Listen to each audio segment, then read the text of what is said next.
They just have this, Nino just doesn't look very fast right now.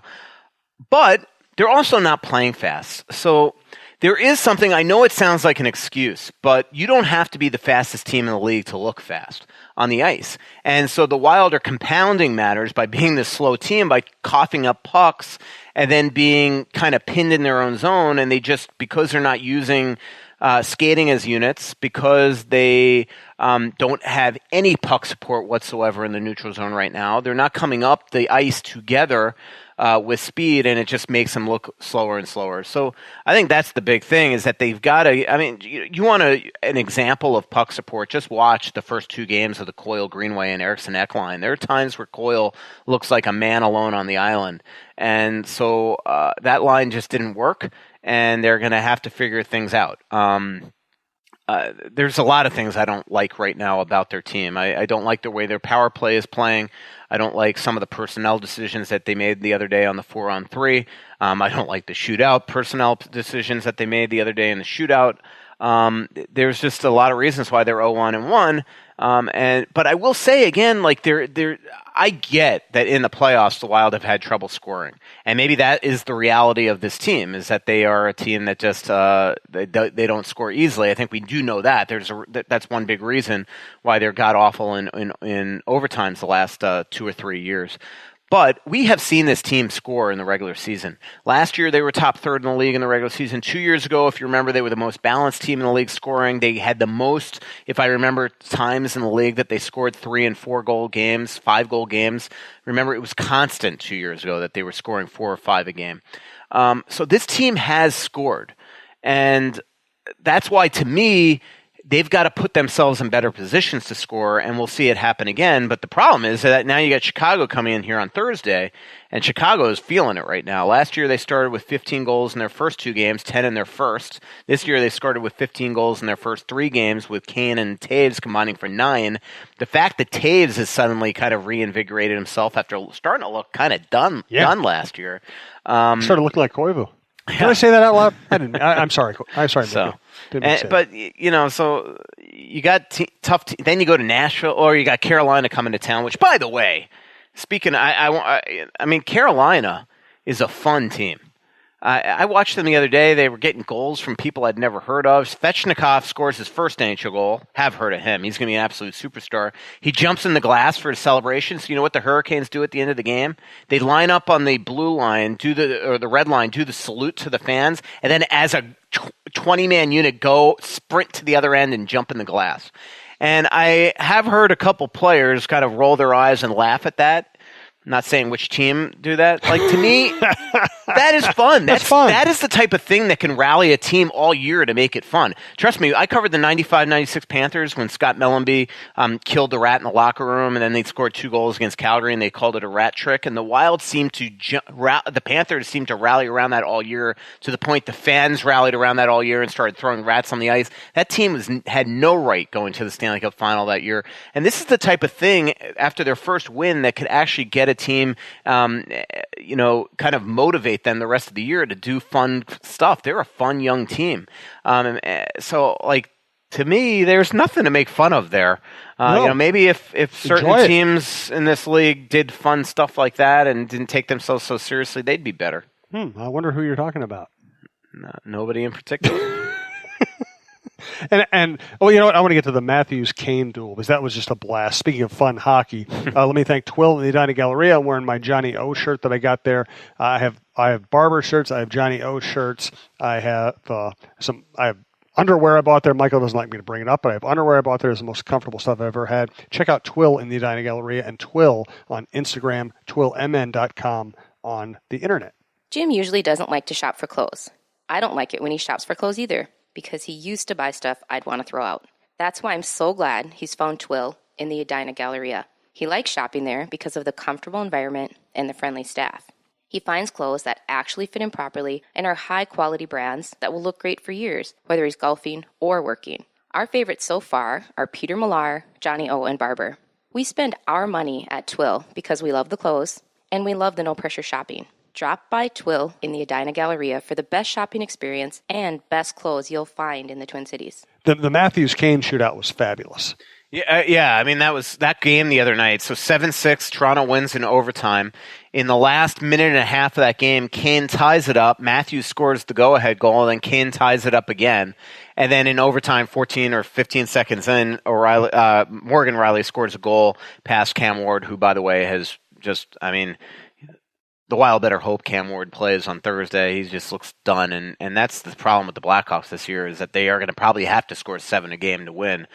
They've gone to overtime all 3 games this year. They're getting horrific goaltending with Crawford still out, and but it was fun. So Kane scores the tying goal. Matthews scores and does the whole hand to the ear thing real animatedly to the crowd in Chicago. So then Kane comes back, scores like 15 seconds later to tie it again and send it to overtime, and he does it. Yep. And I took pictures of it and put it on Twitter and said who did it better. But so that those fabulous guys. I mean, they're just unbelievable hockey players, both American, which is neat. And Toronto right now just looks like they're going to be, if they could learn how to play defense, they're going to be an unbelievable hockey team. And this is with Nylander hurt. I mean, he right now is not helping themselves because that team is still as exciting and prolific. Tavares has stepped in there, already has a hat trick. I mean, man, huge signing for them.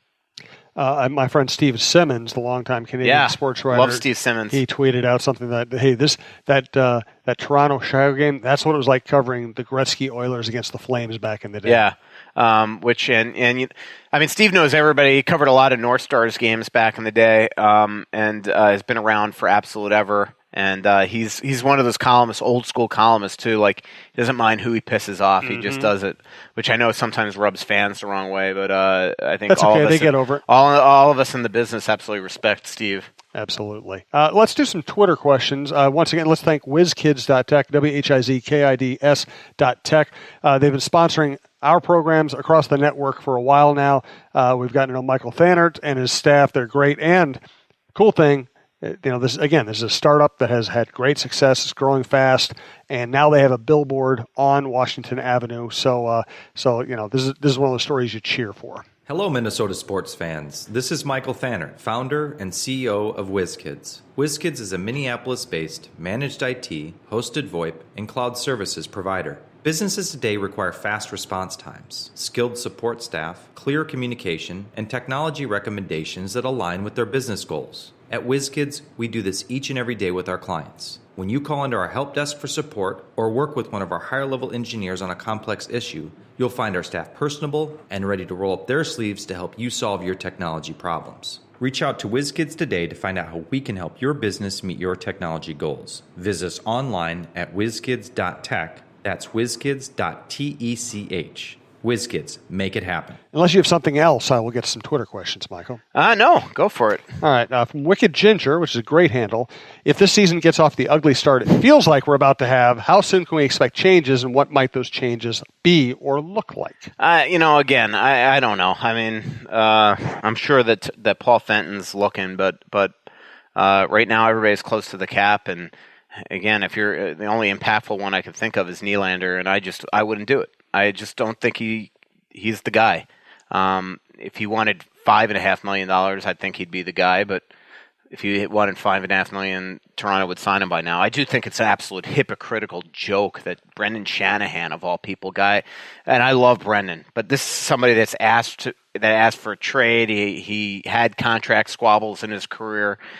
He played a pre-salary cap era on a Detroit team that, yes, won cups, but also had a fourth line where every guy was making like $5 million a year.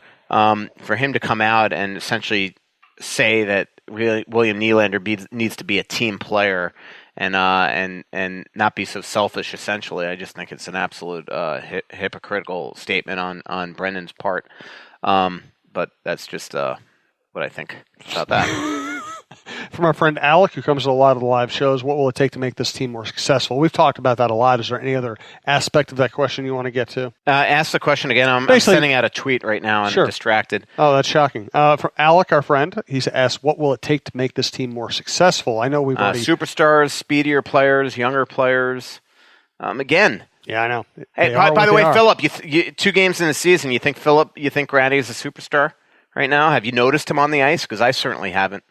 That is one he's thing. The Anthony Barr. That is one thing I would say about the Colorado game. That if anything, Wicked Ginger, to answer your question, that immediately, Paul Fenton should see is that he does not have a go-to scorer.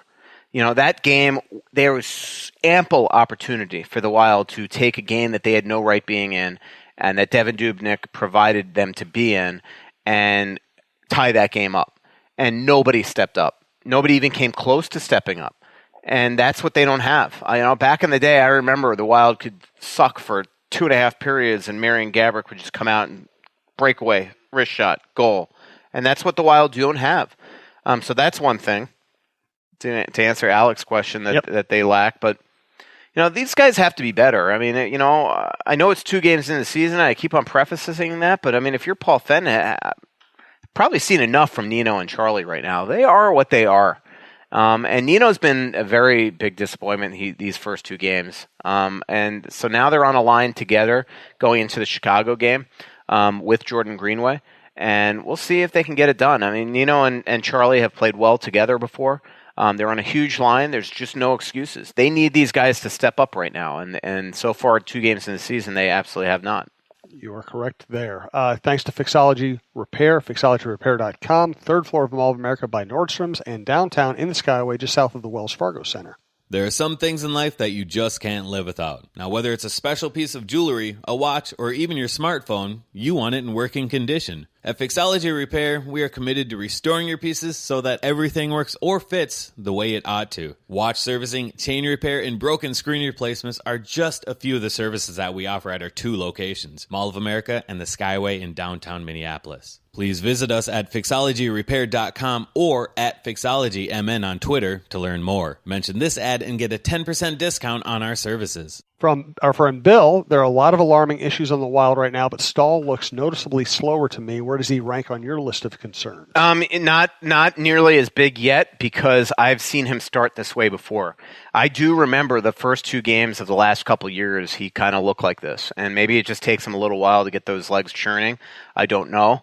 Good news is that Carolina comes to town on Saturday, and so that he's going to absolutely be motivated for that game. Of my list of concerns, he's on the bottom because I have a lot of respect for him, but I completely agree with the statement by that Twitter follower that he does not look good right now, and I didn't think he looked good in camp either. From Russo Slacks with the most important and insightful question of this entire podcast. When is the housewarming party? I'll bring the pickles. He'll be invited, right?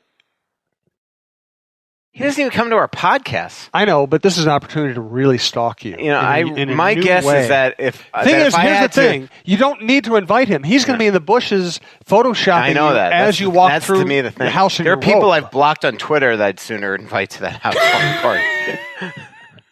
Well, there you go, Mark. I just feel that Russo Slacks mocks me. Well, he does. That's the point of his existence. The Michael's already off. I'm sorry. I'm taking. He's tweeting stuff. I took again. A picture of you with Boyd, and I'm trying to put it out there, but I'm trying to find the proper emoji. I think it is an emoji all by itself. My dog's a little demanding of my time and my attention. From Mark Chapin, what can you tell us about the player the Wild received in the Olofsson trade? Good question. He's probably the same as every minor leaguer the Wild have ever traded for. It's just kind of a throw-in to, hey, you take this guy. Yeah. I mean, I usually, at least under the old regime, I remember when they traded for whoever they traded. They've had a couple trades with Boston for guys at Solitaro, and you kind of write. I thought every trade was with Buffalo. You even write somebody in the Wild organization don't even worry about it. It's more like he's just here. Yeah. Now, Will, though, it seemed like Montreal fans were upset to lose him. He apparently could fly. He's scored offensively. He hasn't debuted yet. They're working on a work visa for him to get to Iowa, but to me, it was probably it's a heck of a trade by whoever made the trade, whether it was Curver, Shep, or Fenton, because regardless, just salary wise, I got to think that Craig Leopold's a little happier. I mean, one guy makes $70,000 in the minors, the other guy makes 725 in the minors. So, and they got Montreal to take the entire thing, which is just shocking because I didn't think they'd be able to trade him. I think Ben Hankinson, also the agent, the new agent for Gustav Olsson, deserves a lot of